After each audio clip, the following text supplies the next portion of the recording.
All right, ready to rock and roll. So, today we are going to talk about a heavy hitting topic, which is any sort of energetic ties you have to other people in your life.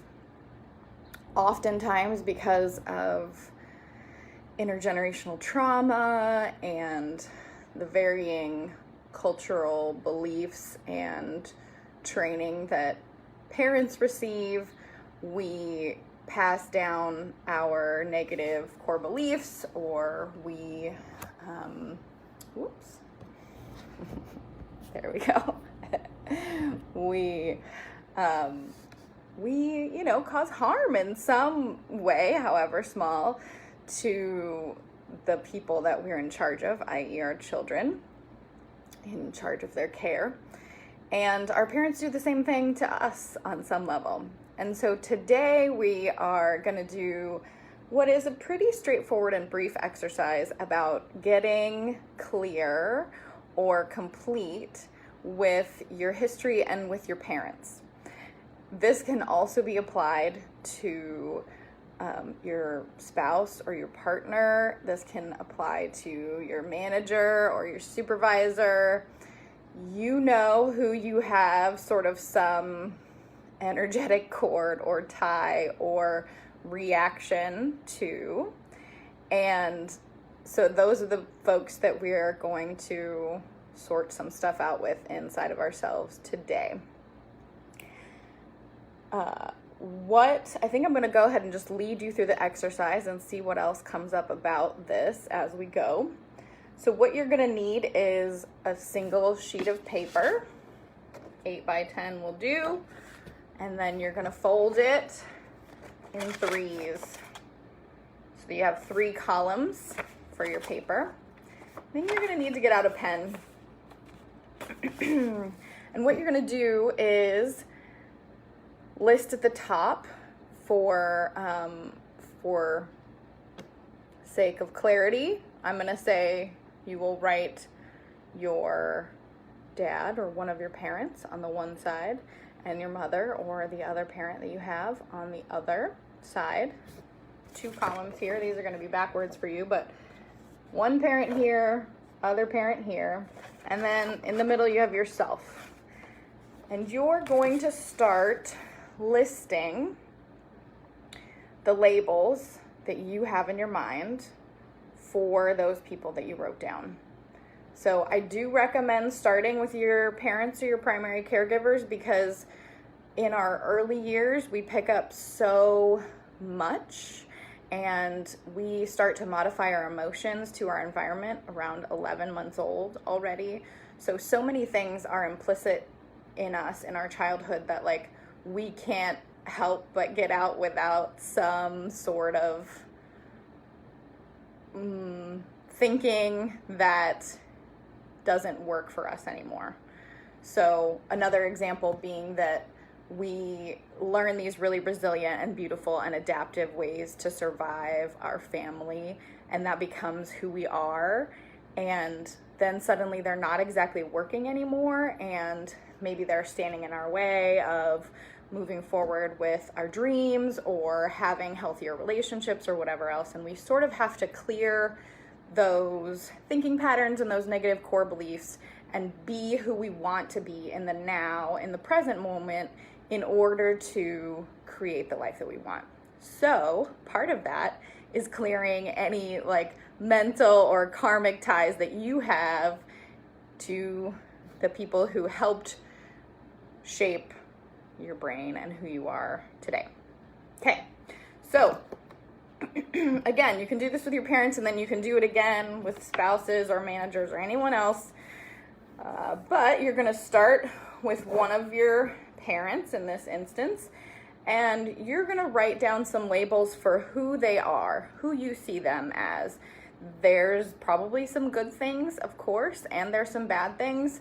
I also want to just make a little side note, which is that if you've had chronic forms of abuse with someone that you might want to do this exercise with, that you really consider the other healing that you've done before you do this exercise, only because this really is coming from a coaching lens. And for me, that implies that you have done some trauma therapy or some other therapeutic work so that you're able to cope with this activity even, or just contemplating things about your parents. So little disclaimer there. Also, don't forget to check out my website for my regular disclaimer, which is that I am a mental health professional, but this is not a therapist or coach or client relationship.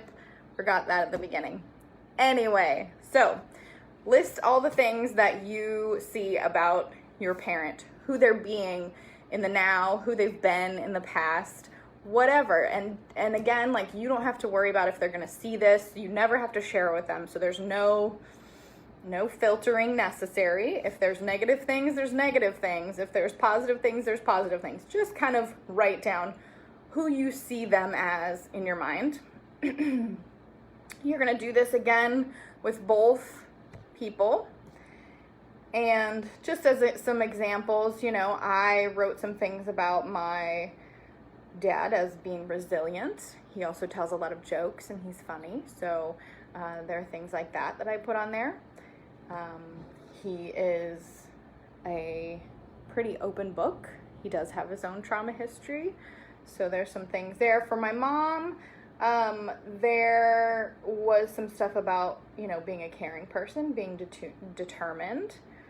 And what I found in it was there was more quote unquote energetic ties with one over the other. I kind of knew that based on the other work that I had been doing, that there were some more negative labels and some things that I needed to clear. And I also then, and what I'm asking you to do is, once you've written those two lists, come to yourself and just write, again, what are the labels? Who do you be in the world? How are you in the world? What kind of qualities do you have? What do you label yourself with, right? What do you say about yourself? There's going to be maybe those good things and bad things, right? We don't really care about whether it's good or bad. It's not about that. It's really just kind of purging that information out of your brain and onto paper. So if you are playing along at home, then the next step that you're going to do is look at those lists. And I see a comment, so hang on, because it's not showing up on my live. Yes.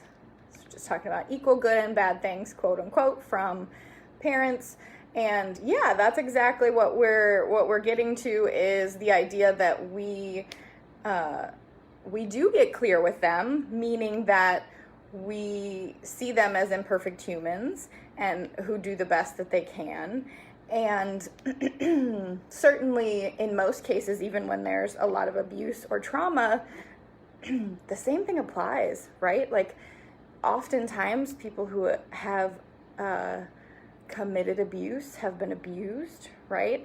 And there's this history, just that we have as humans surviving, that just goes back and back in time until we're judging, our original Homo sapien or earlier, ancestors. And so there's not much point in blame. However, we do that a lot. We blame our parents, or we blame the things that happened to us in our childhood. So yes, part of the work is definitely recognizing that they're imperfect humans, just as they are. They've done the best that they can.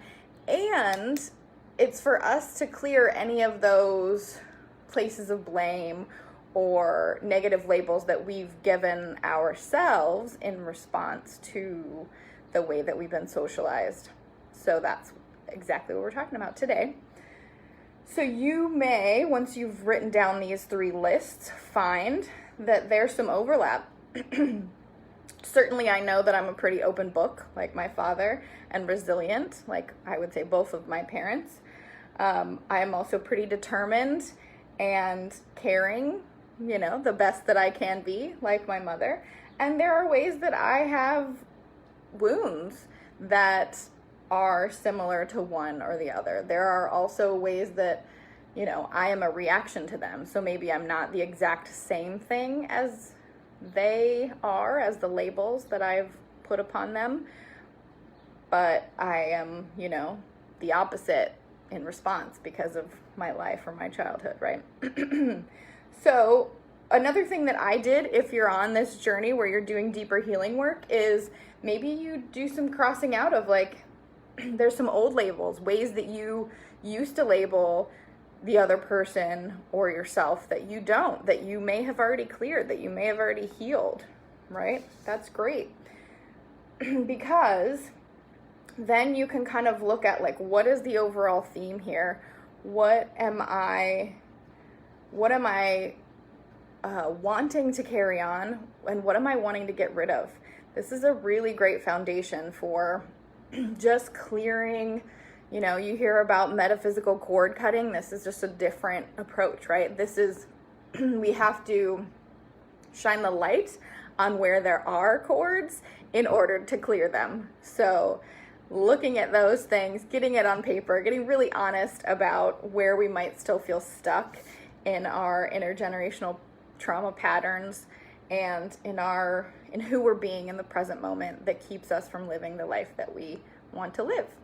So I think that covers it today. I don't want to go too much further because next time we're actually going to dive even deeper into our ego and our core being, and also the external quote unquote toxic world around us.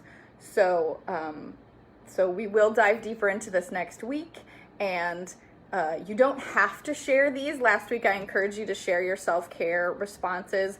This week it's pretty personal, and so if you don't really want to share that in the group, that's okay. If you're willing, you can. It's totally up to you. Consider that if you do this and you see a bunch of ties, that's okay. We all have our stuff to resolve in this lifetime. And I am going to offer around my birthday at the beginning of August a free coaching session for a group of folks in my Facebook group. So if you find through this exercise and the next one that you realizing that there's a bunch of ties that you didn't really pay attention to, just consider it like bugs on your windshield, that we can start to clear those off so that you can see yourself and your future and your loved ones through a new lens. All right. Happy Wednesday. See you all next week. Thank you, those of you who came on live. I appreciate it. Bye.